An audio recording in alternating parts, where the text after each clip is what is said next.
Hey, everybody, and welcome back. We're diving deep today into some powerful English vocabulary. Powerful, yeah, that's a good way to put it. We're going to unlock 30 words. That's right, 30 words handpicked from the Oxford 5000, and you know we're going to make it fun, but more importantly, memorable. Because what's the point of learning new words if you don't actually use them, right? Exactly. And that's where I come in. I'm going to help us explore these words, really get a feel for how to use them naturally and effectively in different situations. That's what I like to hear. So should we jump right in? Let's do it. Okay, word number 1, manipulation. Manipulation. Right. It's more than just handling something. It suggests a skillful, often deceptive kind of control. Ooh, deceptive. Yeah, think of it like a puppeteer pulling strings, right? Or maybe a politician trying to sway public opinion. Oh, I see.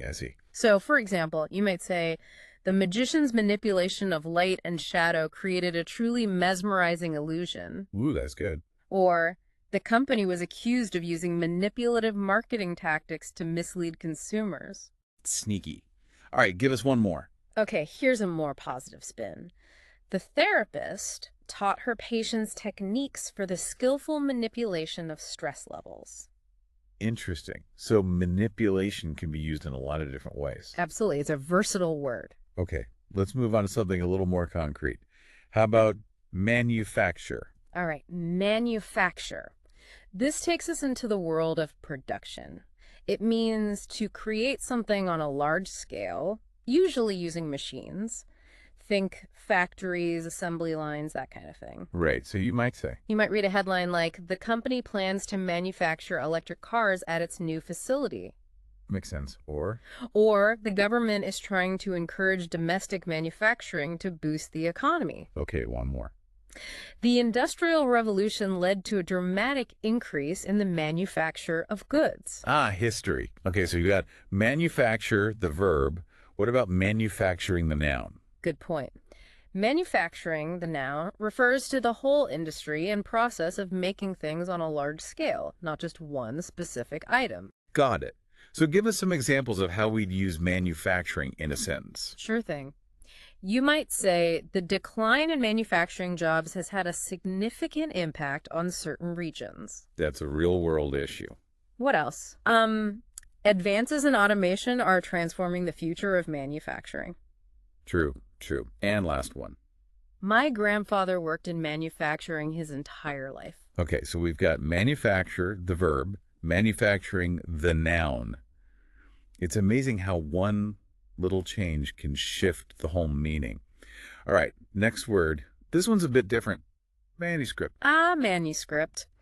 This one takes us back in time a bit. It's a handwritten or typed work like a book or a piece of music before it's been officially published. I see. So like before computers and printing presses and all that. Exactly. So you can imagine a historian saying, the library holds a rare collection of medieval manuscripts. Wow, that sounds impressive. Or maybe a writer complaining, I accidentally spilled coffee on my manuscript. Oh, no. Yeah, that's a writer's nightmare. And one more. The author submitted the final manuscript just before the deadline. Classic. So manuscript really captures that feeling of something unique and original. Okay, next word. We're going from old school writing to a serious athletic challenge. Marathon. Yes, marathon. It's that grueling 26.2-mile race, of course, but we also use it figuratively to describe any task that's really long and demanding. Right. Like you could say, training for a marathon requires incredible discipline and stamina. Absolutely. Or the peace talks turned into a diplomatic marathon lasting for weeks. Oh, I like that one. One more example. Okay, how about binge watching an entire TV series in one weekend? That's my kind of marathon. I feel that. Okay, so a marathon can be physical, mental, even just a lot of fun. Exactly. It's all about endurance. Okay, let's march on to our next word, which is, well, march. All right, march. Now, this word has a sense of purpose, often collective action. It can be a noun or a verb, depending on how you use it. Okay, break it down for us. Noun first. As a noun, it's a procession of people walking together. Like, you might see a news headline. Thousands march in protest of climate change. Makes sense. And the verb. As a verb, it describes the act of walking in that way. For example, in a historical context, the soldiers marched for days through harsh terrain. So there's a real feeling of determination there. Exactly. And one more. The band played a lively march as the parade began. I can hear it now. Okay, so march can be a powerful word with a lot of energy behind it. All right, let's shift gears a bit. Something a little more detail-oriented. Margin. Okay, margin. It can refer to a physical space like the blank area around text on a page, but it can also describe a difference in amount or a boundary. So multiple meanings. Right. You might hear a teacher say, please leave a wide margin on the left side of your paper. Flashback to school days. Or in a business context. The company is operating with a very thin profit margin. Oh, not good. One more. They won the election by a surprisingly large margin. Okay, so margin can refer to space, difference, and even victory. It's quite a versatile word. And speaking of subtle differences, what about marginal? Marginal implies something small, insignificant, barely noticeable. Got it. So examples. You might read in a report, the new policy had only a marginal effect on unemployment rates. Not very effective then. Or a coach might observe, the team showed marginal improvement, but they still need a lot of work. Still room to grow. Exactly. And last one, the film had a few marginal successes, but overall it was a disappointment. Ouch. Okay, so marginal is all about things that are almost insignificant. All right, from margins to the ocean. Our next word is marine. Ah, marine. This one plunges us straight into the underwater world. It encompasses anything related to the sea or ocean. I love it. So you could say the marine biologist was studying the effects of pollution on coral reefs. Important work. What else? The documentary showcased the incredible diversity of marine life in the Pacific Ocean. I'd watch that. And one more. The Coast Guard rescued the crew of a sinking marine vessel. Wow, dramatic. Okay, so marine is all about the sea, from tiny creatures to big ships. All right, our next word is a bit more everyday. Marker. Right, marker. It can be a literal writing tool, but it can also be something that signifies a location or a point in time. So again, multiple meanings. Yep. So you could say, I need a permanent marker to label these boxes. Practical. The archaeologist discovered a historical marker indicating the site of an ancient battle. Interesting. And last one. The invention of the internet was a major marker in human history. That's a big one. Okay, so marker can be small and everyday or big and historic. It all depends on the context. And speaking of context, our next word brings us to the heart of buying and selling. Marketplace. Marketplace. It brings to mind that energy of buying and selling, yeah. But it can also refer to any competitive environment. Exactly. You could say the local farmer's market is a great place to find fresh produce. Love a good farmer's market. The internet has created a global marketplace for businesses of all sizes. That's for sure. And the last example. Graduates are entering a highly competitive job marketplace. So true. Marketplace can be physical or digital. It's all about exchange and, yeah, the competition you mentioned. Okay, ready for a word with a little more intensity. Martial. Martial. This one evokes images of combat, warfare, military discipline, that kind of thing. Intense is right. You might hear someone say, the film showcased impressive displays of martial arts. Cool. But what? This country has a long and proud martial tradition. Okay, and one more. Martial law was declared in the city after the uprising. Wow, that's serious. So martial is definitely a word with weight. All right, let's lighten the mood a bit. How about mask? Okay, mask. This one has both literal and figurative meanings. It can be a physical covering for the face, but it can also represent something that conceals or disguises. I see. Give us some examples. During the pandemic, wearing a mask became a common practice. The children made colorful masks for the Halloween party. Fun. And a more metaphorical example, he hid his sadness behind a mask of indifference. So mask can be practical, playful, or even a bit deceptive. Exactly. It can hide or reveal. Okay, here's a tough one, but an important one to understand. Massacre. Massacre. This is a stark word referring to the brutal killing of a large number of people. Yeah, very serious word. You might read a headline like, "The massacre of civilians sparked international outrage." Tragic. Or a historian might say, "The massacre remains a dark chapter in the country's history." It's important to remember those dark chapters. Absolutely. And one more, this time in a fictional context. The novel depicted the horrific massacre of the villagers. A powerful but difficult word. Massacre. Okay, let's move on to something a bit lighter. How about mate? Mate. Now, this is a friendly word. It can refer to a friend or companion, often a male one. It can also describe a partner in a relationship or even a pair of animals. I feel like I'm going to the pub with my mates after work. sounds like a good time. Or the zookeepers are hoping the pandas will mate and have cubs. Ah, baby pandas. And a more somber example. She lost her mate, her husband, to cancer last year. Oh, that's sad.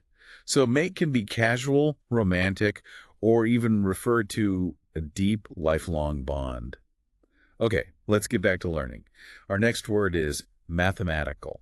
Mathematical. This one covers anything related to math.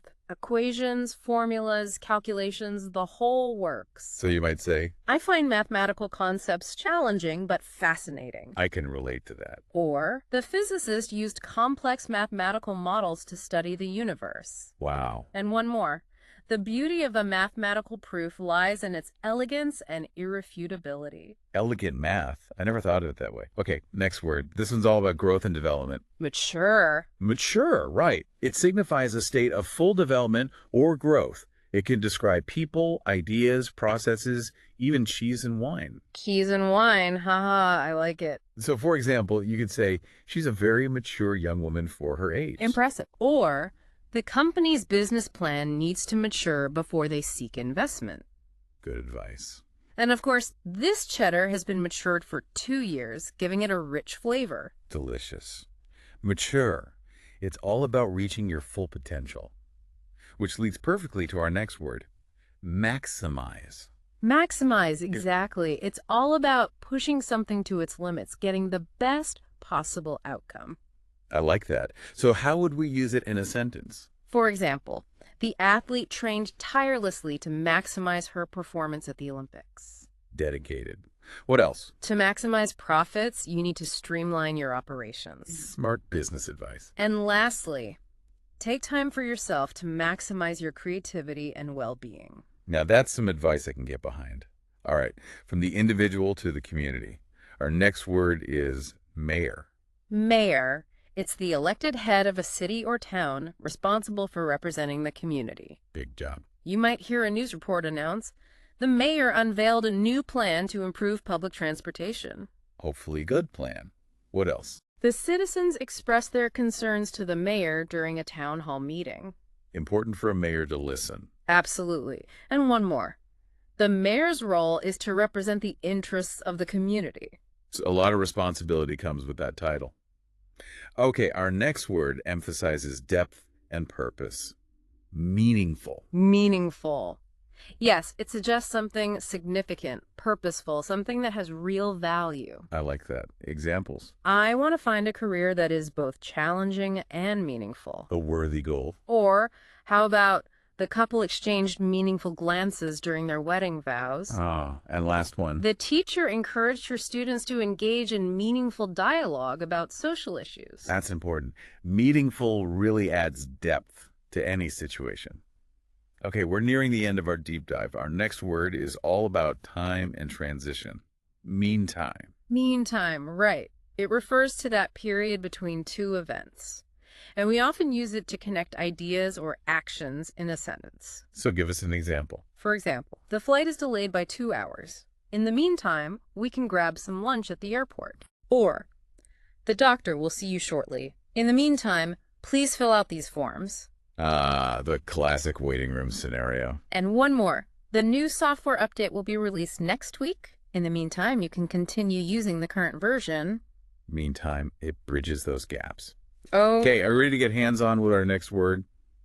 It's mechanic. Mechanic. Someone skilled at repairing machines, especially vehicles. I can practically hear the wrenches clinking. You got it. You might hear someone say, I need to take my car to the mechanic. It's making a strange noise. Don't we all? What else? Or, she's training to become a motorcycle mechanic. Cool. And last one. The airplane mechanic thoroughly inspected the engine before takeoff. That's reassuring. Okay, so mechanic, the person. What about mechanical, the adjective? Mechanical describes something related to machines or their operation. It can also describe something done without feeling or emotion. Okay, so like? The clock uses a complex mechanical mechanism to keep time. Intricate. Or, more figuratively, her response to the news was cold and mechanical. Brr. And lastly, the factory relies on a series of mechanical processes to produce goods. Mechanical can be both physical and emotional. Interesting. All right, let's go even deeper with our next word. Mechanism. Mechanism. This one takes us to the inner workings of things. It can describe a physical part of a machine or the process by which something operates. So it can be both concrete and abstract. Exactly. You might say, the mechanism that opens the garage door is broken. That's annoying. Or, in a scientific context, researchers are studying the mechanisms of cell growth. Wow, so it applies to science too. Absolutely. And one more, this time more abstract. The government established a mechanism for resolving disputes. So mechanism is all about how things work, both literally and figuratively. All right, let's add some sparkle to our vocabulary with this next word. Medal. Medal. This one evokes a sense of achievement and recognition, a tangible symbol of excellence, often awarded for winning a competition or for acts of bravery. I love that. So, you might hear a commentator say, the athlete proudly displayed her gold medal. Amazing. The soldier received a Medal of Honor for his heroism. A true hero. And one more. My dog won a medal at the local pet show. That's awesome. Okay, so medals. They're all about recognizing achievement, no matter how big or small. All right, let's get back to practical matters with our next word. It's medication. Medication. This one takes us to the world of healthcare and well-being. It refers to any substance used to treat or prevent illness. Important stuff, so you might say. It's important to take your medication as prescribed. Always good advice. The pharmacy offers a wide variety of medications. That they do. And, in a research context, scientists are developing new medications to combat antibiotic-resistant bacteria. Vital work. Oh. All right, from modern medicine, let's journey back in time with our next word. Medieval. Medieval. This one transports us straight to the Middle Ages. Knights, castles, epic tales. Such a fascinating period of history. You might read in a travel brochure. Visit the medieval city of Prague with its stunning architecture. I'd love to see that. The historian is an expert on medieval manuscripts and illuminated texts.